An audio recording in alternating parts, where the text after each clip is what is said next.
Quem trouxe a Bíblia, quiser pegá-la, ou mesmo no seu celular também, quero partilhar com vocês o Evangelho de Lucas, no capítulo 18, o versículo 9 e seguintes. Evangelho de Lucas, capítulo 18, versículo 9 e seguintes, uma parábola de Jesus. Está aqui na Bíblia, vou ler na tradução da Bíblia Ave Maria, página 1372. E diz assim: Jesus lhes disse ainda esta parábola, a respeito de alguns que se vangloriavam como se fossem justos e desprezavam os outros. Subiram 2 homens ao templo para orar. Um era fariseu, o outro publicano. O fariseu em pé orava no seu interior desta forma: graças te dou, ó Deus, que não sou como os demais homens, ladrões, injustos e adúlteros, nem como o publicano que está ali. Jejuo 2 vezes na semana e pago o dízimo de todos os meus lucros. O publicano, porém, mantendo-se à distância, não ousava sequer levantar os olhos ao céu, mas batia no peito, dizendo: ó Deus, tem piedade de mim, que sou pecador. Digo-vos, este voltou para casa justificado, e não o outro, pois todo que se exaltar será humilhado, e quem se humilhar será exaltado. Palavra do Senhor. Eu fiquei lendo esse texto, hoje tirei uma parte da tarde, tinha que gravar vários programas do meu programa de rádio, e num determinado momento o Senhor me deu esta passagem, e eu fiquei intrigado com ela, porque esta passagem é uma passagem comum, que a gente vê no Evangelho, às vezes na missa sempre se fala, e a gente tem muito claro essa coisa de quem quer se aparecer e quem é humilde. Só que aí Deus me deu um olhar novo. Normalmente, a gente vê esse texto e tem a impressão de que Deus está falando de que o fariseu se colocou na frente como superior aos demais e disse estas palavras todas: Senhor, eu te louvo porque eu sou um homem bom. Não sou ladrão, não sou adúltero, pago e cumpro todos os preceitos, cuido para fazer tudo certinho, não sou como aquele ali, você conhece. E esta foi a oração dele. O que eu fiquei impressionado é que o fariseu não fez isso. Primeiro, é preciso lembrar que, apesar de que muitas vezes Jesus se encontrou debatendo com os fariseus eram um grupo de pessoas no tempo de Jesus pequeno, maiores do que os cristãos que estavam nascendo. Claro, naquele momento nem tinham ainda os cristãos, tinham os discípulos de Jesus, e a maioria das pessoas que iam atrás de Jesus, mesmo as multidões, eles iam por causa das curas, iam porque ficavam extasiados com as palavras de Jesus, iam por curiosidade, mas não eram discípulos. Discípulos eram um grupo pequeno. Quando Jesus mandou os discípulos pelas cidades, eram 72 discípulos. Os fariseus eram mais do que isso, mas não eram um grupo grande, porque era difícil ser fariseu. Saduceus eram os sacerdotes, aqueles que tinham sido nomeados, tinham bons salários, não é? Tinham um acordo com o governo de Roma para manter a religião sem se meter em coisas que desse confusão. Para isso eles tinham uma contrapartida. Estes eram os saduceus. Os fariseus não eram estes. Os fariseus eram pessoas que tinham tomado a decisão de que viveriam o que estava na lei deles, o Pentateuco, os 5 primeiros livros da Bíblia, do jeito que estava ali.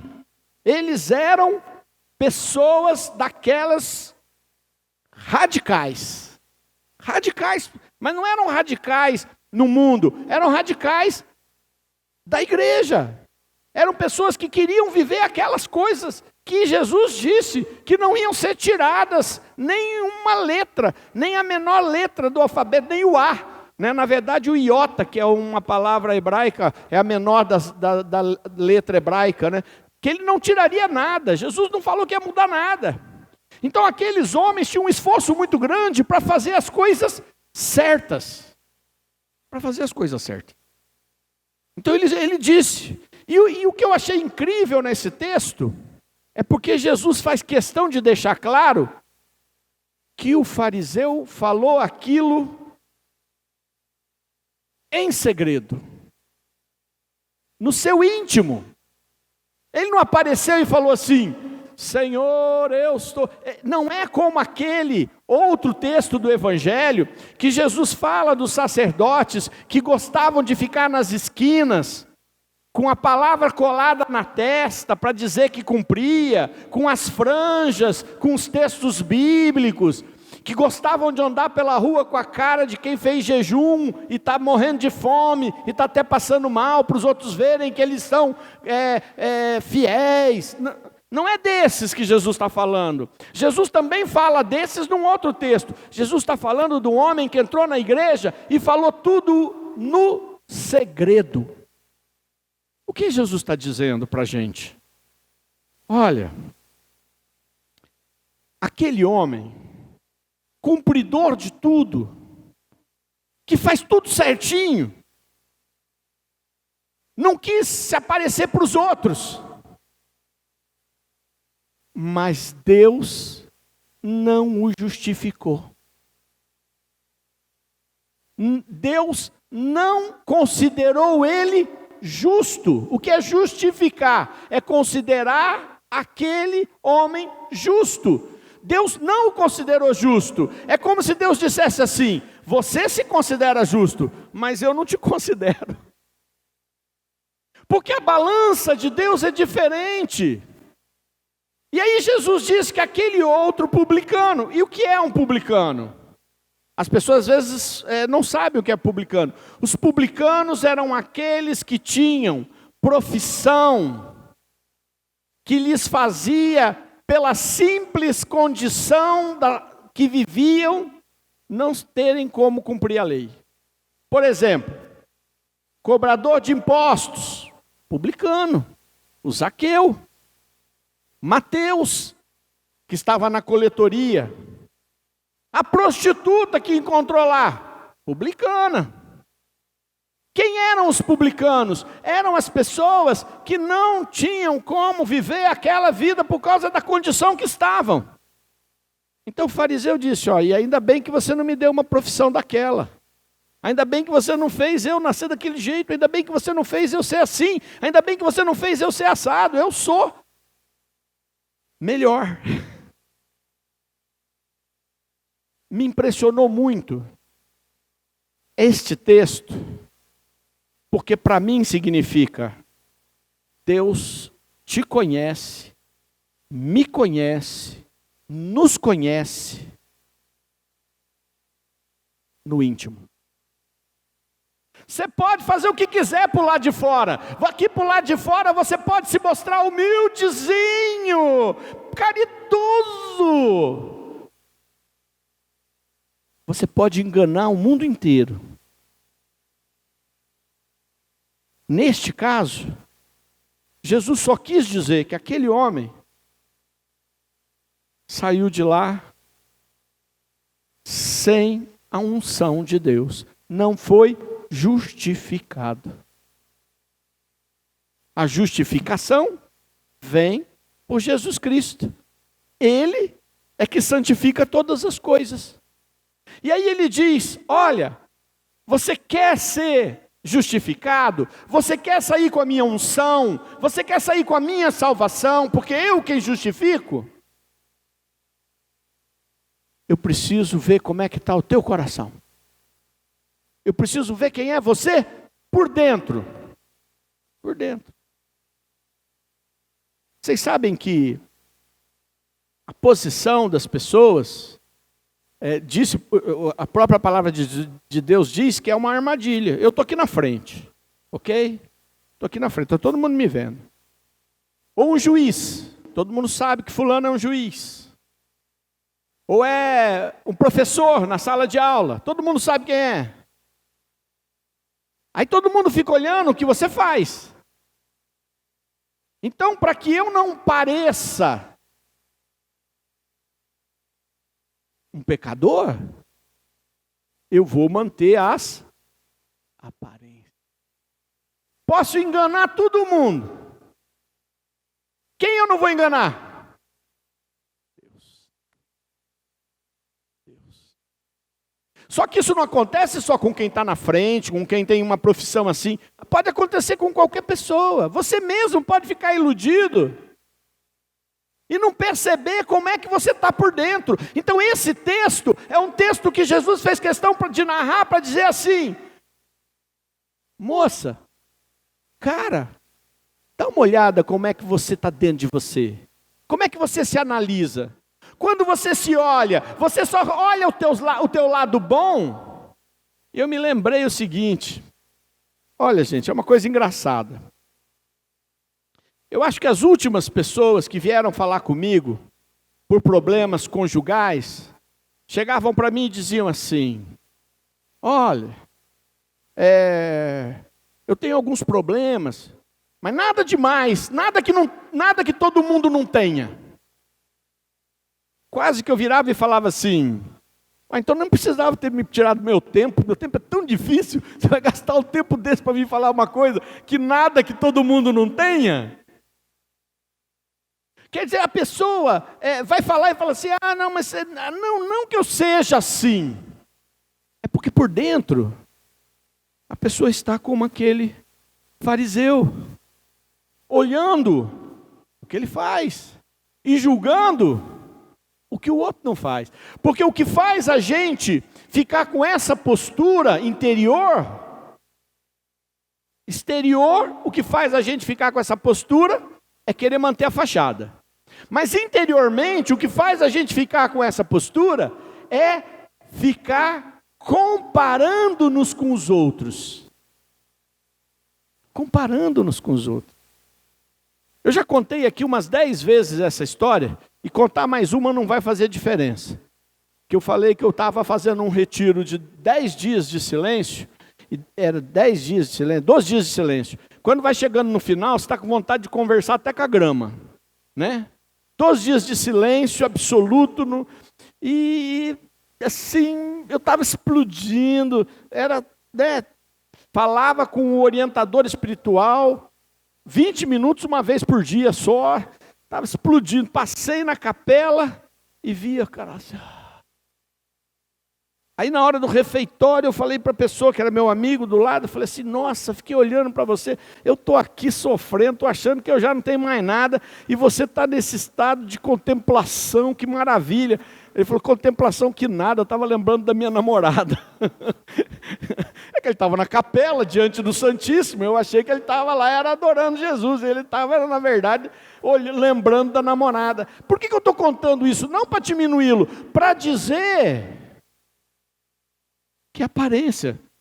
Quando a gente se compara com os outros, a gente se compara com o que a gente pensa que o outro é, aquilo que a gente pensa que o outro fez, ou aquilo que a gente sabe que o outro fez, mas que a gente não conhece as raízes mais profundas que levaram aquela pessoa a fazer. Ele não conhece. A gente não sabe. A gente não sabe as motivações. A gente não sabe as feridas, as heranças. E aí você corre o risco de, ao fazer isso, pensar que você é melhor. E quando chegar lá, o Senhor fala: você eu deixei livre desses traumas, e você não foi grande melhor do que o outro que não tinha como fazer. Por isso, que tem um santo, um doutor da igreja, São Francisco de Sales, bispo, e que era doutor da igreja, escreveu e ele dizia assim, que todas as verdades estarão resolvidas no quarto de hora depois da morte. Ele dizia assim, que 15 minutos depois da morte, é naqueles 15 minutos que Deus vai pegar, tirar todos os teus traumas, tirar todas as coisas, e você vai ver quem você é de verdade. Tanto é que alguns ritos antigos, não é? Quando o Padre Bernardo morreu, eu estava na casa dele, porque me ligaram junto com o SIAT, chegou em seguida o SIAT, né? Ele morreu do ataque cardíaco, e quando eu subi, que a médica que tinha chegado antes de mim, falou assim, ele já morreu, e eu liguei para o bispo, e liguei para o Padre Chiquinho, e a gente chegou, o Padre Chiquinho olhou no relógio e perguntou para a médica, quanto tempo faz que ele morreu? Ela falou, não faz 15 minutos, ele falou, então vamos fazer o rito. Abriu lá o breviário dele, lá, ajoelhou e fez o rito que ele tinha que fazer. Por quê? Porque a igreja considera que é a hora que a gente saiu tudo dos nossos pesos. Né? Voltando ao nosso assunto. Você pode fazer a oração que você quiser. Jesus sabe o que de verdade está no teu coração. Esse era o ensinamento. Não significa que os publicanos serão salvos e os fariseus não. Jesus deu um exemplo de um fariseu especificamente e de um publicano arrependido, que batia no peito e dizia, eu não sou digno de estar aqui. Dezenas de publicanos não quiseram com certeza fazer nada disso. E outros fariseus foram homens que Jesus elogiou a fé. Teve um fariseu que ao responder para Jesus quais eram as duas melhores leis, amar a Deus sobre todas as coisas e ao próximo como a ti mesmo, Jesus elogiou e disse para ele, continua fazendo que você vai longe. Quero chamar a atenção, porque vamos entrar numa campanha de cura. E quando a gente é motivado, a gente pede tudo, né? Gente, vamos pedir um milagre? Vamos. Vamos pedir pela condição financeira? Vamos. Lógico que vamos pedir, quem não vai pedir? Mas prepara teu coração, porque Deus sabe do que você precisa. Deus sabe os teus pedidos sinceros. Deus sabe, de fato, quanto você acredita mesmo nele. Que esta semana, já que estamos entrando na quaresma, depois de amanhã já começa esse tempo forte, não é tempo que muita gente pensa que é tempo de sofrimento e não é, é tempo de ressurreição, é tempo para a gente pensar que Deus foi muito bom com a gente em ter dado a vida dele por nós, que é um tempo maravilhoso. Então é um tempo de profunda reflexão, aonde alguns atos são penitenciais para nos ajudar a pensar, né? Por exemplo, você quer saber como é que é passar fome? Fica uma semana sem comer, né? Fica 3 dias sem comer. Então o objetivo, claro, não é para ninguém fazer isso, mas é você criar os ambientes necessários para você refletir. Mas é refletir na vitória, não é para refletir na derrota. Porque o que nós vamos vivenciar nesses 40 dias da quaresma é a vitória.